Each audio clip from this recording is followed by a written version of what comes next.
Welcome to a full review of the Bentley Continental GT in this very new generation.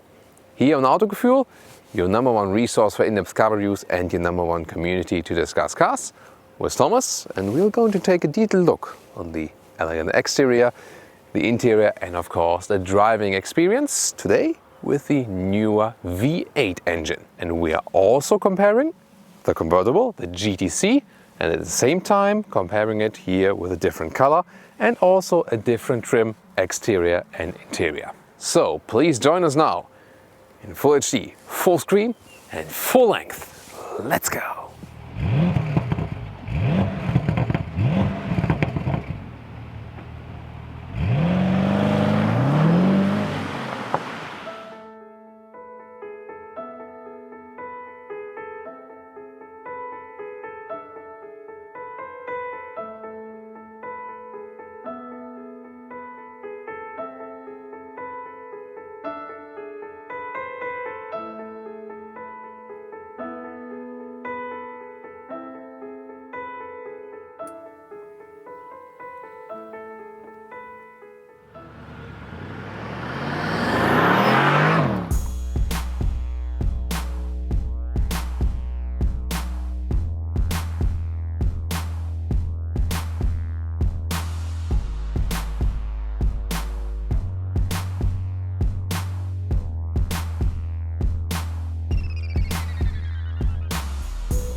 Starting here with the front, the new generation, you see it still has this timeless design. You immediately see it's a Bentley, it hasn't changed that much. The hood in the front is a little bit more accentuated, I would say, with these design lines. Then you have the characteristically wide open grille as well as new LED lamps, but they still keep this very round design, and the inside of them, they have this crystalline look, so beautiful craftsmanship right there. The color for today, by the way, is called cricket ball. You could also call it wine red, but they call it cricket ball. 4.85 meters, 15'9" or 191 inches is the length of this new generation of the Continental GT. Hasn't changed that much, so the car is about 2 centimeters or less than an inch wider and about 4 centimeters and 1.5 inches longer now, but so no major dimension change. And this here, the side profile, is where this car is actually the strongest, where it has this very sensual design language. Pretty cool here, definitely with a very low roofline. Then this massive shoulder area here, so very small here on the top part and very wide on the lower one. You can also see how it plays then with the light and the shadows here. So very cool job here. Then the V8, how can you see it's a V8 and not the W12? There's one thing at the rear, soon more to that, but you can see here the V8 badge. That's it, and there's not much more actually you can see, and it's also not that much of a difference. Soon talking about the power figures. 20 to 22 inch wheels. But the 20-inch wheels only reserved for the V8. The W12 then starts with 21-inch, and that's also the one we have here, so optional for the V8, 21-inch wheels. And I think I would not go for the 22-inch because they might also cost you some additional comfort. But here I think it's very massive already from the looks. So what do you think here about the side profile? By the way, suspension information, it already comes with the air suspension and also included in this generation now with the anti-roll control, anti-tilt control, they call it Bentley Dynamic Ride. Also the same technology that is used in other Volkswagen AG vehicles, also in the Porsche and so on. So let's see how that one plays out very soon. To me, the rear is one of the coolest things about this new generation, because honestly I didn't like the rear design of the previous generation that much, but here I think we can very well see this is timeless design that works right now, that would have worked in the past, but that will also work in the future. So not too many design lines. We do have round headlamps. At the same time, they are more horizontally drawn. So taking, let's say, one classic feature, but also one contemporary feature. Very interesting. And also the second design change here, V8 versus W12, is here. The exhaust pipes here with the V8, we have 4, and actually Well, this is just the outer tip, and I mean the air goes through, but I would still call them fake exhaust. So, fake exhaust police. Still, there are 4 real exhaust pipes done on the inside. The W12 has the 2-pipe design layout then here in the rear.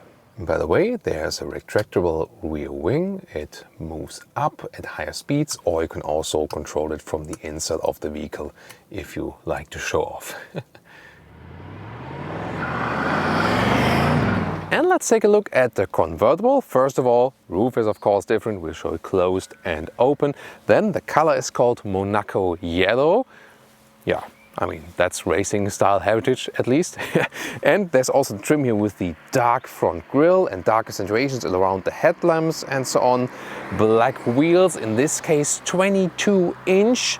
This looks more massive, but of course always trade-off between comfort and the looks, and we'll soon experience more about that. Red brake calipers as a contrast to that. And also in the rear there are then dark exhaust notes, so a little bit playing with the accentuations here. Now let's open the roof. You can see in the time code then how long it really takes, if someone wants to mark that in the comments. But I think it's always interesting to see how the process works, how it looks like. And it's a very long convertible, so it takes a while. The windows go all the way up, and then there's a button where you can also lower the windows, all 4 at the very same time then. And I think it also really has a delicious rear 3/4 perspective. Great line here also with the convertible, a simplistic, sensual design. So I really like the design of the convertible here as well. And again, here you can see the dark accentuations around the headlamps and also around the exhaust there. And also when the roof is closed, look at how this sleek profile line is being kept. I think that's really the key to keep something of the Coupé up, even though when it's in the convertible body style.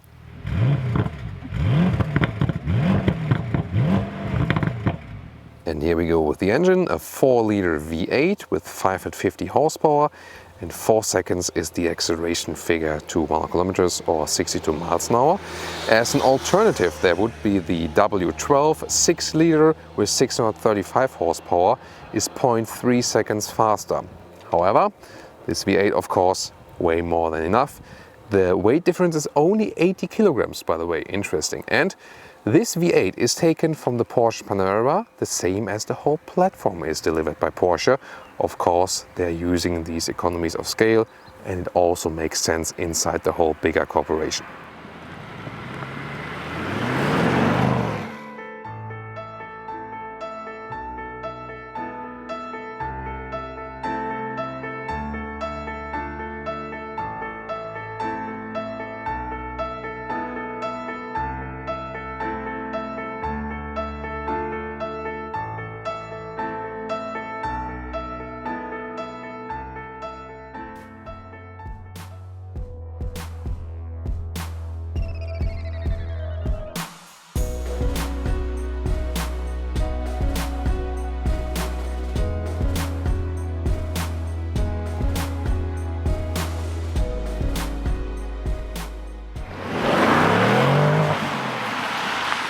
Well, first of all, as for the door closing, we're not smashing it today because soft close. Ta-da!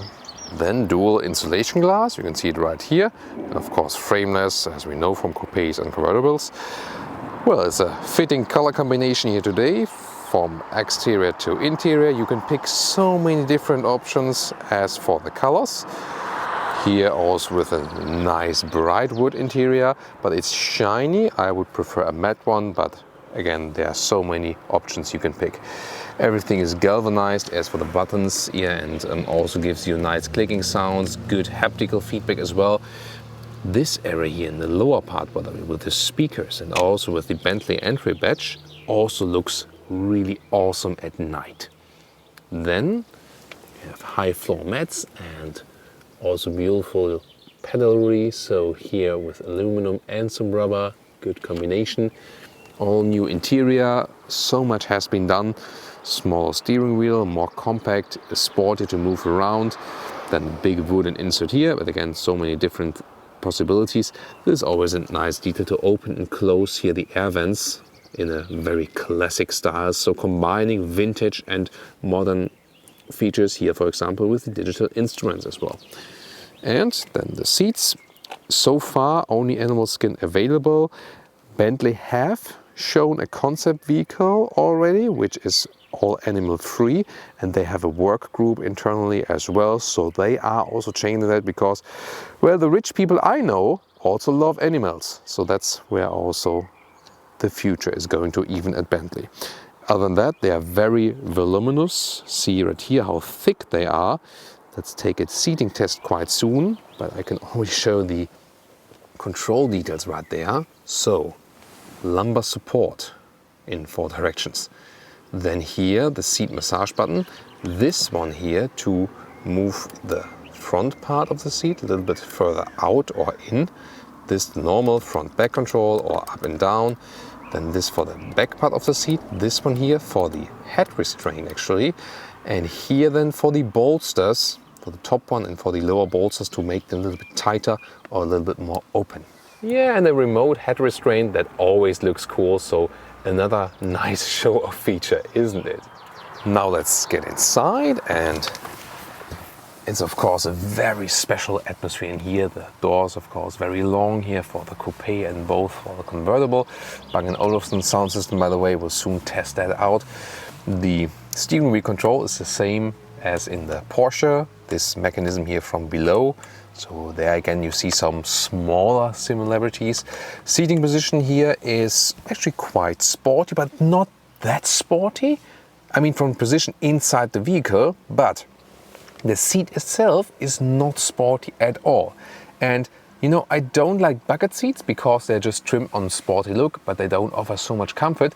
These seats here are very, very voluminous. So they almost feel that they would be like blown up from the inside with air, that they push you out of the seat. So I think they're too thick, you know what I mean? You don't feel you would be sitting in the seat, you would be sitting like literally on or above the seat.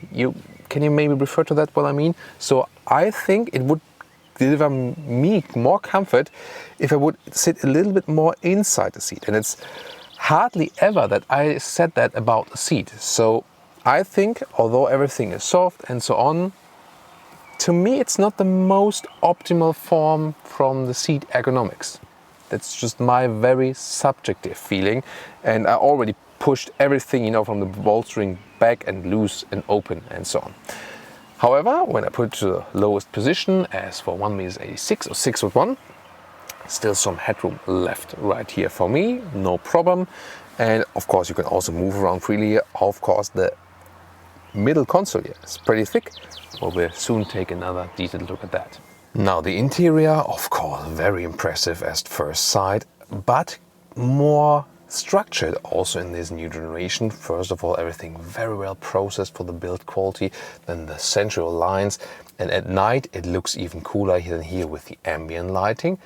Big wooden atmosphere, and also how the gaps are being processed and so on, really cool. Analog clock is right here. Here there are actually 3 different modes, but this mechanism is also an option, but we have it in here. So this one is done with the analog gauges like the compass and stopwatch, and here also the outside air temperature. I'll soon show you what it's all about here. First of all, steering wheel, more compact and sporty in design. Heated steering wheel is actually available. Right side here for the volume control, for example. Left side to control the digital instruments on the left part here. Then shifting pedals and everything again here with the metal knurling, very cool. The middle part here again with the let's say analog opening and closing functions for the air vents, here for the AC, and again with a nice clicking sound, so cool. Shifting lever, pull it backwards for drive, forward for reverse. Seat heating, seat cooling. Then start-stop engine buttons here centralized, and you can pick the driving modes around that. I think that's a good solution. You can also switch that very well while driving, for example. And so nice with this vehicle, here's by the way the buttons showed you earlier with the rear wing. When you open certain things, it's never, nothing like snatches off, flips immediately, always slowly like this. Smooth process. But sometimes it can then also be a little bit annoying because like, oh, I want to put a drink in the middle part. 1, 2, 3, 4. So you have to get used to that. That some things also, or let's say good things, may also take a while. Well, and then about this flipping thing. So you can have the screen here, the digital screen, like this. And then you control everything. Zoom mode to that. It's a touch screen. And here with the screen button, you can then change again. But more interesting is even that when I turn off the vehicle, it's like this. It's all plain. This was like, so it's like a 3-way flip process. Very interesting. So, and here you can also switch from this to the screen directly. So, yeah, and yeah, I think Homer Simpson would definitely love that, so play around with these all day. So now again in the close-up, let's take a look at that. Here we go, this is on the screen. This would be the plain one. So that's the way you switch, and when the ignition is on, then it switches between the other two. Here again the analog gauges, again so beautiful. I would probably drive with these all the time. And then the screen, and they can also see the retracted spoiler status and so on. Here in the screen is the Porsche control, so also carried over on from the Porsche. Here is then GPS, looks like this, and also quite, easy to control. Could be a little bit more responsible, definitely. Then climate settings. Most of the stuff you can do from below, even here the distribution. So I think in this case, better than with the Porsche, for example. But you can also control it then right here if you like. Apple Carplay integration looks like this. So let's listen to some music. Wow. That's a nice, very soft sound. Soft. Wow, beautiful. Just beautiful how the sound is evolving here in the vehicle. That's really cool. So this is the Apple CarPlay integration, and that's the way you can get back to the Bentley menu. That looks like this. So yeah, pretty cool. And when you have your music running, then of course you can always go back to this one, or you can also use some of the hotkeys here in the lower area, and then that also activates the digital screen, once again 12.3 inch. And that's the rear view camera. You can see it right here in the central part. Good resolution, and also you have a drone view from above from the surround view camera. And then you can also switch some more camera views. For example, here to the front, or this side view here for the wheels. That looks a little bit weird, of course, always, but it's to protect your wheels. Panoramic view in the front or rear. That just gives you a different angle. Now the digital instruments, and this car is not broken. The check engine light always appears in every Bentley, Porsche, Volkswagen, Skoda, Seat, Audi and so on. In the first ignition step already, and when you really start the engine, then it disappears. If it would now be showing, that's a problem. But here you can see RPMs, brum brum. And in the middle part, some more information, for example, driving information, assistance systems, but you can also put the GPS in there, and then you can also change the view. And when you change the view, for example, you can have even more GPS visibility, but you can see here in this case, the left part then stays like that. Middle armrest here, pretty massive actually, very heavy it feels, and then you can put your smartphone in here. There are 2 USB chargers right here, and that's where you could theoretically put your phone for an inductive charging like this. And a nice detail is also this frameless back mirror. So as for the rear seating, look at that. When I have the driving seat to my position, there's basically no legroom left at all behind me. However, what you can do is use the electronic mechanism here of the seat. It goes forward when you flip it automatically.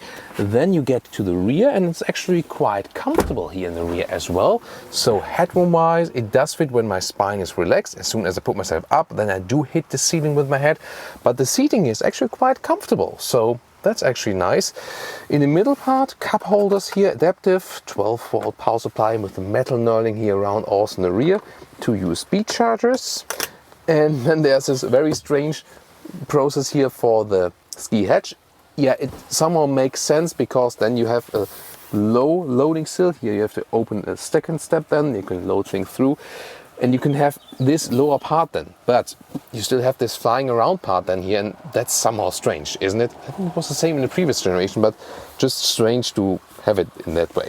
So, and now to the crucial point again with the legroom. So, but then when I put the back the seat, it moves, it moves, it moves. It's very getting close. Yeah, it doesn't hurt, so it stops before, and then it goes forward again, so that I can sit here actually. But the problem is that then the front seat, of course, stays in a way in the front that I cannot drive properly as a driver anymore. So the only thing I could do is move the steering wheel all the way in. Then I could drive like that theoretically, even though it's not the optimal position. So for shorter ways, driving with 4 adults does work. If the driver is sitting way in the front then with steering wheel moved all the way in. You can open the trunk with the foot kick opening mechanism waving below, but I think pressing the Bentley logo is cooler in this case. And you can see here the length of the trunk is just about 90 centimeters, and the width here in the lowest part is about 80 centimeters, just wider here in this back area where it's about 1 meter and 30, but overall a tiny trunk for such a big vehicle. And let's change perspective. There you can see that underneath this one here, there's the car battery, pretty large. And then we put some luggage inside. It also goes here in the vertical way with the cabin trolley. That it does work. And the height is actually here about 50 centimeters. And the height of the loading sill, by the way, so right here is 70 centimeters from the ground. Now the interior of the convertible is comparison and also different trim. So you can also of course get this trim for the Coupé if you like.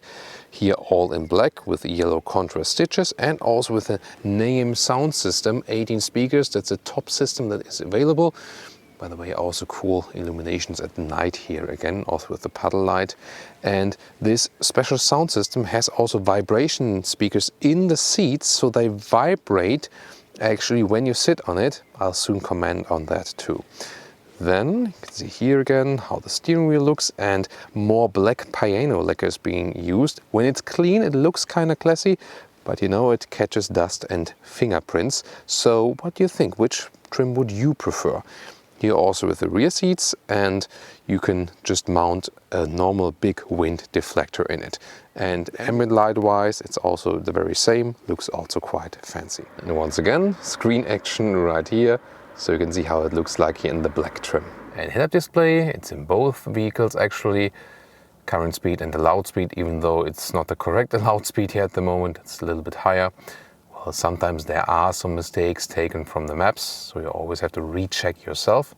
And there will also be some GPS information on there when you have a route set. And the car key in this one here, by the way, also has a yellow Bentley logo fitting to the vehicle color. And another special thing for the convertible is here you have the neck heater in 3 levels, blowing some hot air out here. If it's really useful, it depends on, I think. So when it's really cold and you're wearing a big jacket or a scarf, then you don't feel it. And you know, when it's very hot, you don't need it. So it might just be for temperatures in between. Getting inside and sitting in the convertible is actually basically the same. Of course, here with the open top now you have a little more air coming in. And another comment then here to these vibrating seats in the sound system. This is really interesting. I mean, the sound system itself is really cool already. And yeah, great sound definitely also with open top. And when the seat is vibrating a little bit, I mean, It has a bass feeling like from a strong subwoofer, but a little more subtle in a way. It feels definitely different. Would I say that it changes the whole music experience? I would say yes and no. I think it's not that important for the music experience, but I really like this function because this is like vibration you feel in an electric yoga massage mat, you know those. Or there are some therapy mats which have an inbuilt vibration. It feels a little bit like this. So I would actually love this feature to have it on all the time because it just calms you down. It's like a small vibration massage, even if you don't really think about the music, So I think that overall this feature is very cool. When things vibrate, at some point they feel good to the body. And let's also close that roof. Here for the interior space, I got the seat all the way down, still 1.86 or 6'1", and the thing is here that headroom wise, it doesn't make too much of a difference here actually. So now we close everything. I mean, it's a big convertible, so it takes some time indeed. So, and here we go then. Head clearance, I mean, I think that should be a little bit less, but it still works for tall people, and of course the ceiling itself, it's soft. And approximately the same it looks also in the rear. So here we are. I do hit the head on the ceiling, but then it's soft, so that's not such a big problem. And legroom wise, it's just the very same here in the convertible. And here just a short look at the classic wind deflector. It's a manual mount with 4 holes, then 2 on each side, and then you put it up like this, and you can also remove it. Then it gets folded here in the middle, and you can put it in the trunk. Well, the difference in the trunk is you're a little bit more limited in height because the upper area is a little bit lower because the convertible top is stored in there, of course. See, then here it even gets a little bit closed in with the cabin trolley, but still fits, but just in this way. Well guys, I'm a friend of efficiency and also good fuel economy and so on, but since this is a V8, and I know especially our friends from the US want to see me flooring out this V8 here on the German Autobahn, we'll start with that and talk about the other things later. Just putting it to sports mode and making a rolling start from about 40 kilometers an hour, so like 25 miles an hour, and let's see how that one goes. Sports mode, and let's go.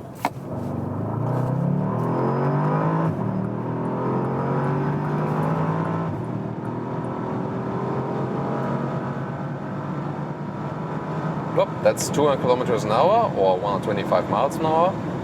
And wow, that's super silent here still. I mean, considering. And of course, very easy acceleration from this V8. All-wheel drive with the rear wheel bias. And here with the anti-tilt control, they have anti-roll control. The car also stays way more stable than the previous generation. Also when we're here at higher speeds. That's definitely remarkable. And good steering feeling also still here at higher speeds. So suddenly the vehicle feels very sporty. Now heavy on the brakes. Oh, whoa, yeah, there you feel the weight of the vehicle. Yeah, that's the latest point where you like, yeah, that goes very fastly forward, but you have to manage the brakes, and there's still laws of physics applying. Yeah, I have to be aware of that. But wow, that was actually quite a good acceleration for such a big vehicle, definitely. This about 4 seconds here for the 550 horsepower. In the Porsche Panamera Turbo with the same V8, where they also got the engine from here, is 0.4 seconds faster in the Porsche. So here, of course, especially due to the weight and so on. Yeah, but I mean, it's still fast enough. And the convertible is 0.1 seconds slower than with the very same engine. Here now in the tunnel. Wow, look at that here. Beautiful ambient lighting here, and especially in the middle console area. Yeah, that's a wonderful job. Also with the analog gauges I've put here on at the moment. So that's really, really cool. And let's just lower the right window and listen to that sound once again. Shifting down. Yeah, quite decent, isn't it? I mean, the sound is not exaggerated, not at all, but you still notice that it's a V8 from this growling. Of course, nowadays with the emission laws and also the dB meter laws, everything is drawn back, especially in the in the total noise level then. But of course, we all have to admit that it's also a good thing. It's always a matter of perspective. So when you're sitting inside the vehicle saying like, oh, I flow it out, no, then it's of course cool to hear such a great sound. But when you're sitting in your garden and you're relaxing, or on your front porch, and then like a couple of guys pass by and you're about to sleep or like taking a nap or something, then you wake up due to that, yeah, then you have to be a true car enthusiast of this specific car to say like, wow, that was not annoying at the moment, that was cool. So it's always a matter of perspective, I think. But I think here's still a nice sound from this V8. You don't have to exaggerate it. Yeah, so the car showed a great performance, acceleration definitely here on the motorway already, and also a very big difference to the previous generation where it only went forward. Here now in this generation you already feel that it also goes sideways, but not in an uncontrolled way. Better steering feeling, the input is, the whole connection to the vehicle is better. Also this anti-roll control doesn't make the car shake too much. Still, the air suspension is notable, so it's soft enough. Here in the sports mode, it is a little bit stiffer, but I can also go back to the normal Bentley driving mode. Then it's a little bit softer again and more enjoying for everyday driving feeling and so on. Soon more to that, also a little bit more to city driving and so on. So it's very easy also laid out here with the driving modes, and always such a good feeling to have the real metal knurled knobs.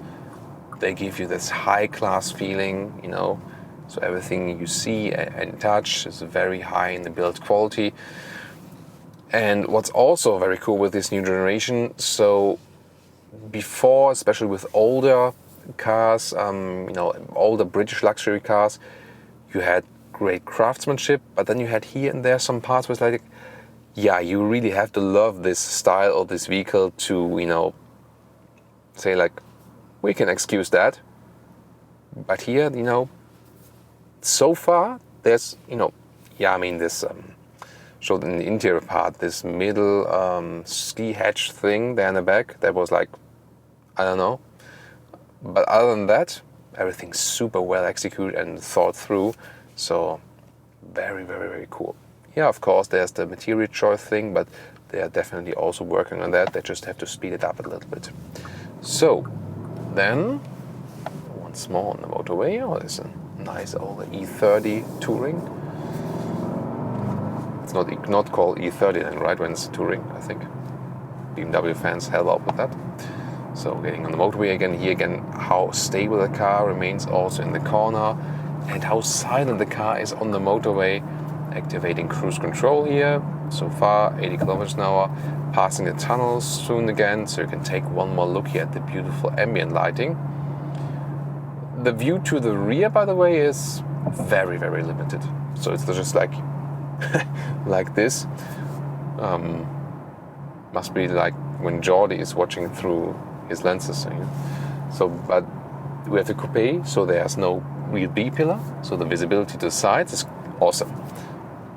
But there's also the blind spot monitor, which you can see right here. There is again flashing when I turn the turning indicators at the same time. It's an additional warning. But that's really cool with Coupés and convertibles, that you have very great over-the-shoulder visibility. Now again, beautiful ambient lighting. That's something I would, can't stop to amaze me. I would enjoy that every day when I drive this vehicle, to have this, just this beautiful ambient light.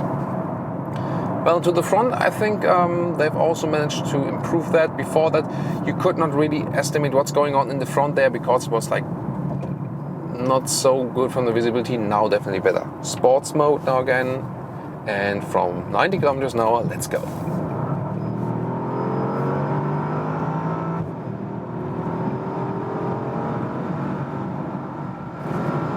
once again 200 kilometers an hour or 125 miles an hour. For safety reasons, I won't drive faster than that because there's still other cars on the road, and the car is so much better hooking up to the road than the previous generation. It feels so much more agile and connected to the road. So that's really remarkable. And yeah, I wouldn't exactly say it feels like a British Panamera or something, because but if they put the air suspension really stiff, maybe then it would. But you feel the Volkswagen AG DNA, so to say, from the steering feeling, for example, and of course this Porsche engine and the platform from the Panamera. So there are some similarities you also somewhat feel when driving this vehicle. But I think, just all the things, they really profited from that. And that's also the reason why they do that with the big corporations, that some part of the corporation develops something and the others just use it. That just makes sense, economies of scale, and also you can do things more in perfection then, because you can concentrate on one thing. And if Porsche has a well-performing V8, why not take it also for the Bentley? Definitely. And talking about difference V8 versus W12, there's not a significant weight difference. You could expect that, I told that earlier. But there's also no significant difference in speed. So I'm not sure. I cannot think of a good reason why I would need 4 cylinders more here. V8s are usually pretty cool. Then again, it's a little bit lighter. Yeah, and price-wise, of course, you can always argue, and the salesman of Bentley would say, like, our customers are not really interested in the price. Yeah, but maybe you are, and maybe if you're earning good money, you also don't want to waste your money. So I think paying like another 20k or something more for a W12, I think it is waste of money. Or what's your take on that? Would be interested in that. So definitely would stick with this V8, and yeah, knowing that the Porsche Panamera engine is also not too bad at all, definitely. So pretty interesting impressions here from the motorway, I would say. Let's also drive some in the city. Welcome everyone to Thomas's Driving Lounge. Today, Thomas's 5 o'clock driving lounge. Well, we better stick with the German accent, right?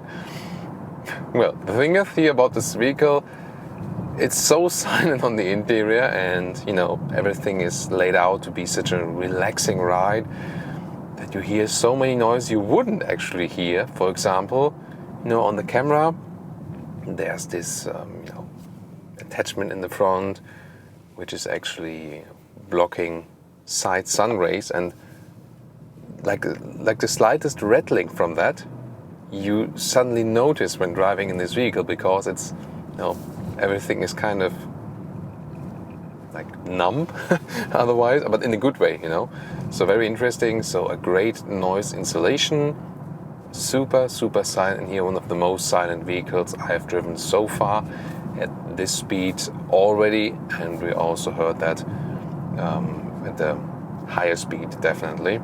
So here now in the driving lounge, more everyday driving situations, also some city traffic. The thing is really about this vehicle, it shall convey an exclusive feeling, and it does indeed. It's a long car, it's a big car, you feel like commanding a ship. However, comparison previous generation to this generation, the thing that has really changed most is that there's better driving dynamics, and also suspension is better in comfort. There are 21-inch wheels underneath, so I would always advise to go for the 20-inch ones if you seek more comfort. However, this air suspension here evens that out pretty well.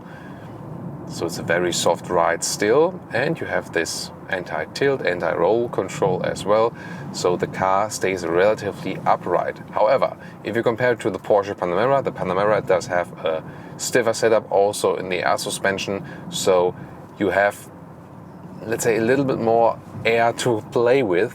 That's how it feels when you're going, like right and left and so on.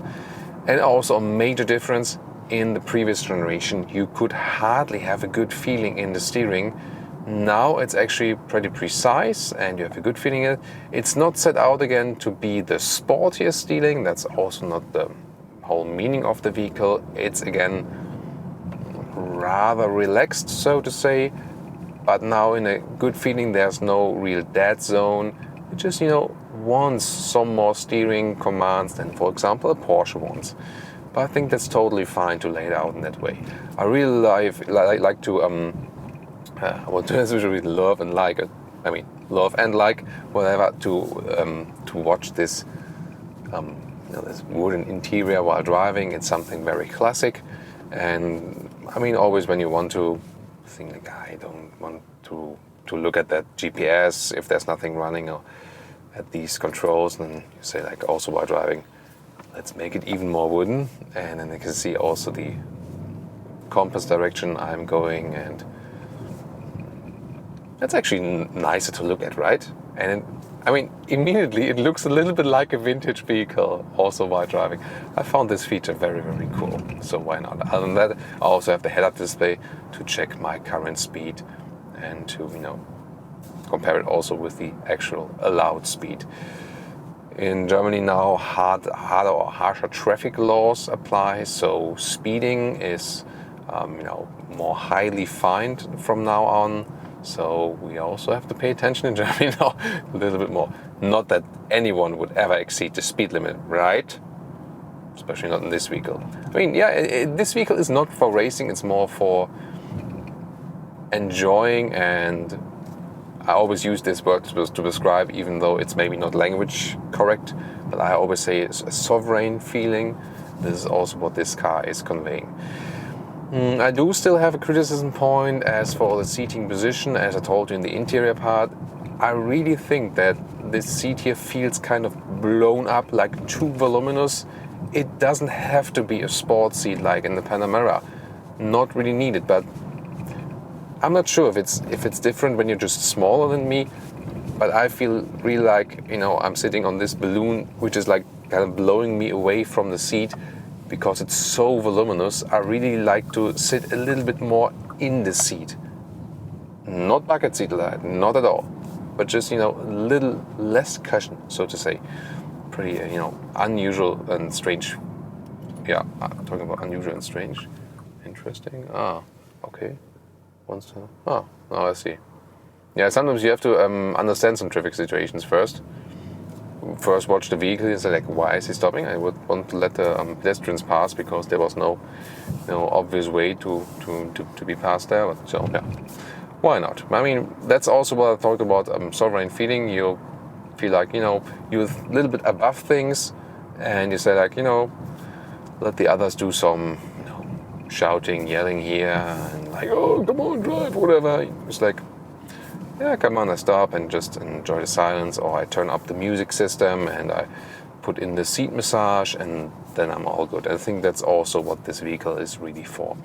And of course, you should have enough space to move around, and also big enough parking lots and so on. I'm at the moment in this so-called Bentley driving mode. That's just a normal driving mode. They just call it Bentley. Why not?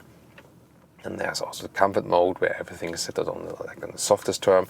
Steering input, also throttle input and so on is changed. You can also customize it with the custom drive mode, or you can go to the sports mode.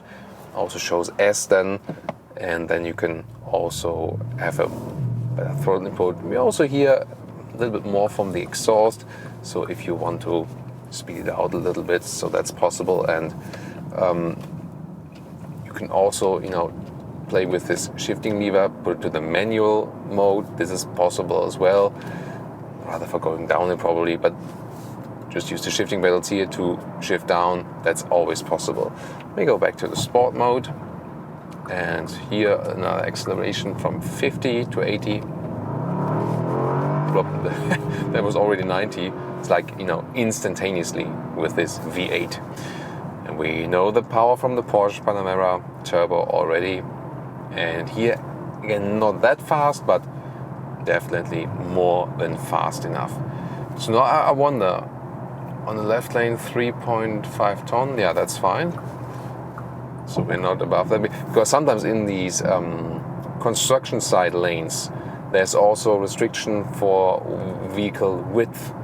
And if it's like 2 meters, for example, I would not be allowed to go in there because they're counting it with including the side mirror. Sometimes it's 2.1 meters, and it's getting very close.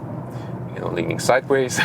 Always like this passage in the construction site. Pretty cool.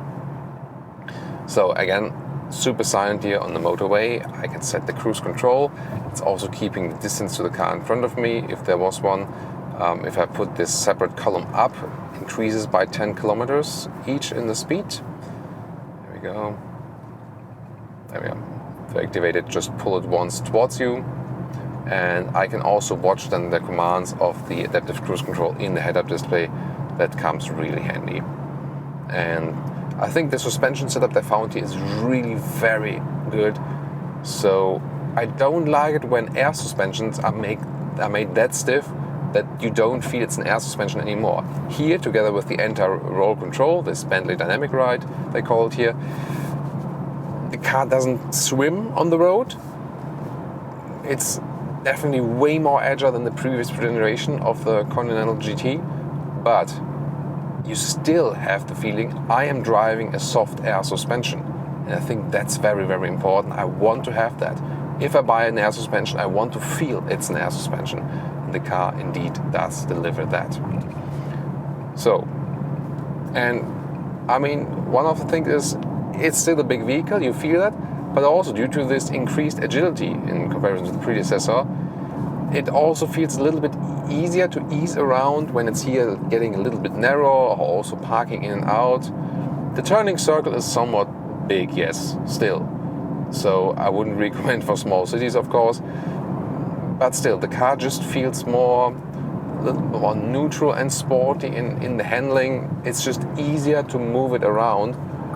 It doesn't feel like it would be such a heavy tank. It's still a heavy vehicle, yes, but just so much better to drive this generation. So, I mean, the Bentley generations usually last a very, very long time. Now the blind spot monitor is being activated here. When I turn the indicators, then yeah, it was a little bit too late, and usually I get another flashing. So there's a very good integration also. Here, by the way, the adaptive cruise control, now keeping distance to the car in front of me, so I'm not pushing the throttle here at the moment at all. Of course, these new assistance systems also very well built in. As for, let's say, normal fuel consumption, some 12 liters on 100 kilometers, you can count with that if you drive slowly or steady, cruise control a lot. About around 20 mpg area, something like that. And of course, worse economy than when you really push it. Maybe a little bit better when you just have cruise control 80 kilometers an hour, 80 kilometers an hour on the motorways, maybe. But I think 12, maybe 13 liters, 100 kilometers, something more, something less, 20 mpg, both US and UK. UK, of course, always a little bit different, the figures. That's what you should approximately, calculate with. So interesting also, from the everyday driving impressions of this vehicle here. So suspension-wise, definitely prefer this one here to the Porsche Panamera. Driving agility-wise, then the Panamera offers a little bit more, but that's just the positioning of the brand. Really like the air suspension setup they found here. It is still surprisingly comfortable, although we have the 22-inch wheels mounted, but as I said, it does make a comfort difference. So then the question is, it is a trade-off between comfort and the styling and looks. Here now, about 100 kilometers an hour, again, super silent here also in the convertible, so at normal speeds, if you're not like really racing, it's absolutely fine. Even at higher speeds, it's also fine really in the closed convertible. It's just a question, if you're a convertible or a Coupé guy. Well, I'm a convertible guy. That's why we are finishing everything off now with driving with open top.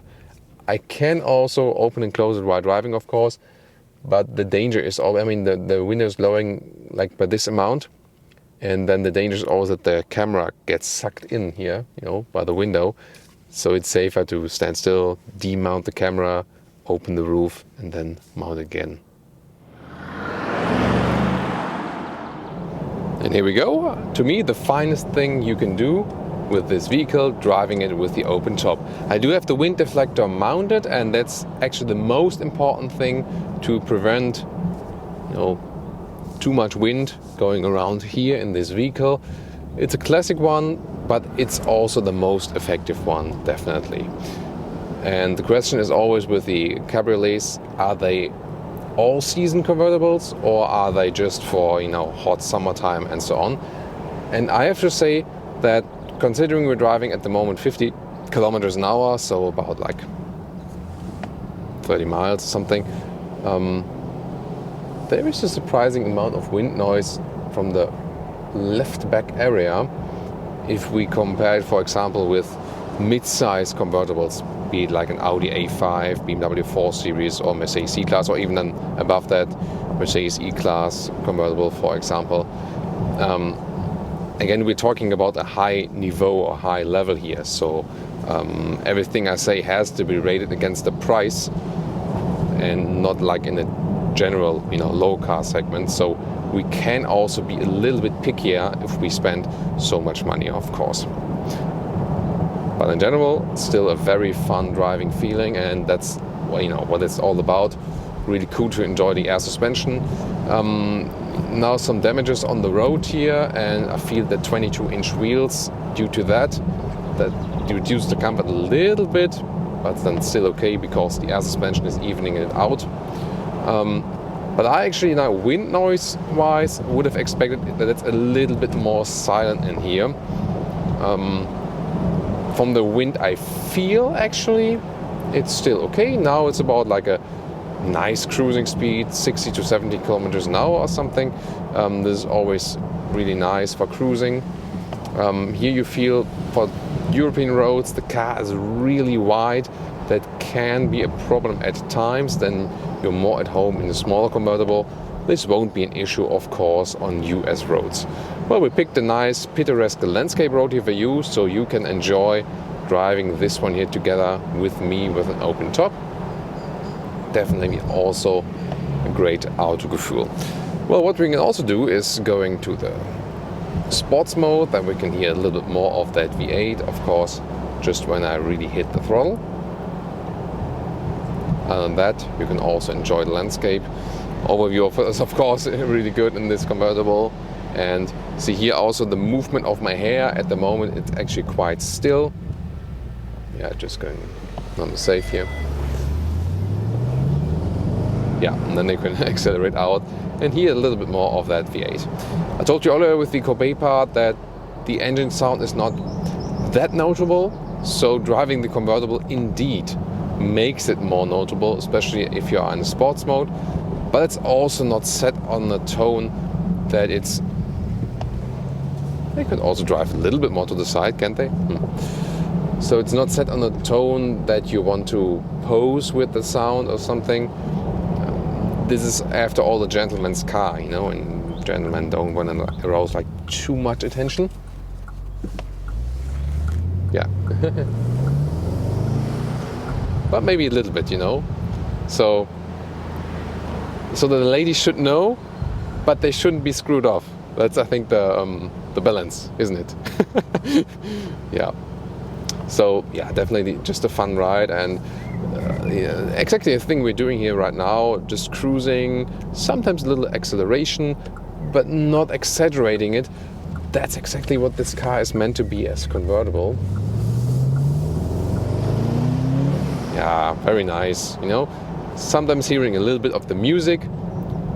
It has a great sound system, but the music from the back then is sometimes just enough to enjoy that. And I don't miss any other feature of the Coupé. As I said earlier, this is not really a difference in, weight difference you don't really feel, power difference you don't really feel. The handling is exactly the same. The stiffness of the chassis is, of course, a little bit different. The convertibles get strengthened in the lower area a little bit. That's also one reason why they're heavier. But again, it's not what you would immediately feel, even if you directly hop from Coupé to convertible. So, and again, this great steering feeling, really direct the input and natural.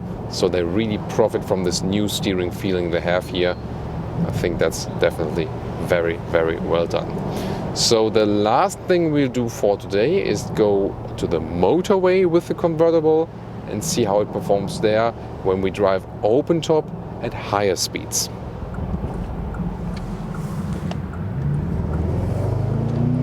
So here we are, heading on to the motorway with the open top then, and see how that one goes. Also about the overall noise, wind and so on. Let's also accelerate now. So now we're about 100 kilometers an hour or 60 miles an hour, so that would be like a convertible motorway speed also on longer term. And yeah, actually a lot of noise again from this area then over the left, and considering this is such an expensive luxury convertible, I think there's a lot of air incoming here and also the wind noises, and more the wind noise indeed. So this, I'm really disappointed that we have so much wind noises in here. Again, it's a convertible, you hear something and feel something, yes, that's totally fine. But again, if you rate it against competitors that are like a quarter, a fifth, a sixth of a price or something. So again, the cars I would rate it against is, like this upper mid-size or mid-size vehicle segment, and then the premium manufacturers. And they are actually more silent and better as for the wind noise, wind features than this one. So I can just conclude, I still love it, still love to drive it with open top, but more a summertime convertible, more a California thing definitely, than a UK and Germany convertible. So an all-season UK and Germany convertible would rather indeed be like a Mercedes E-Class or Mercedes C-Class, Audi A5, BMW 4 Series as convertibles, and not necessarily this one. So convertible more at home in California. Yeah, I'd like to visit again. Really love it over there. But yeah, at the moment it's not possible, but I think, yeah, at some stage, especially in this color, But maybe next time also in Thomas Blue.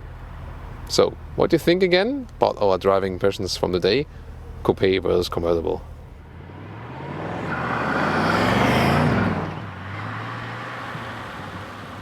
And now to the conclusion for today with the Bentley Continental GT, here as a Coupé, but also, as we've seen, as a convertible, both in the V8 version. First of all, V8 versus W12. Yeah, it's a little bit lighter. It's not, that much less powerful. So overall, I think, also considering the price that you have to pay way more extra for the W12, I think the V8 is absolutely fine in performance and also how it balances the whole vehicle. The main difference here in the new generation to the predecessor is it's sportier, it's more agile, there's a better steering input, the suspension has been upgraded, it's more comfortable and sporty at the very same time. Great air suspension setup, you still feel it's an air suspension here, I think that's very important. So they kept this Bentley origin, so to say. It does not really feel like a Panamera two-door or something. However, you feel some similarities, of course, from other Volkswagen Group vehicles and of course the Porsche engine, the platform and so on. But it still kept its own Bentley character with this more ship-alike feeling, but more agile than before. And I think that's the main difference. So indeed, the shift from the previous generation to this one here is a very, very big one. However, they kept the very elegant and timeless exterior, also one of the key features of this vehicle. Perfection in the interior, the build quality is really super, super high. Yes, they're working on a more sustainable material choice. That will be the most important Bentley project for the future, or it's already going on right now. Told you earlier, they already had a concept car with that, so really waiting for that. And driving wise, as I said, a big improvement, so it was a lot of fun. And I think, to me, the seat's a little bit more too voluminous. I told that earlier. Yeah, they could be a little bit sportier, so you don't feel like, being pushed out of the seat, so to say, figuratively speaking. But overall, still a very impressive vehicle. So, what do you think? Would you actually go for this one? Can you actually go for this one? I mean, hardly anyone can. You have to pay massive amounts of money for that. €250,000 or dollars. Yeah, you should always calculate with that. Of course, a little bit less expensive with the V8 and of course a little bit less expensive here with the Coupé. But to me, yeah, I mean, I would always take the convertible. If there's a car where there's a Coupé and the convertible version, it's always the convertible for me as a Cabriolet fan. So, what would be your take? Please join us in the comments and also see you next time. Thank you so much for tuning in, and thank you especially for our long-term subscribers. Stay tuned, see you next time.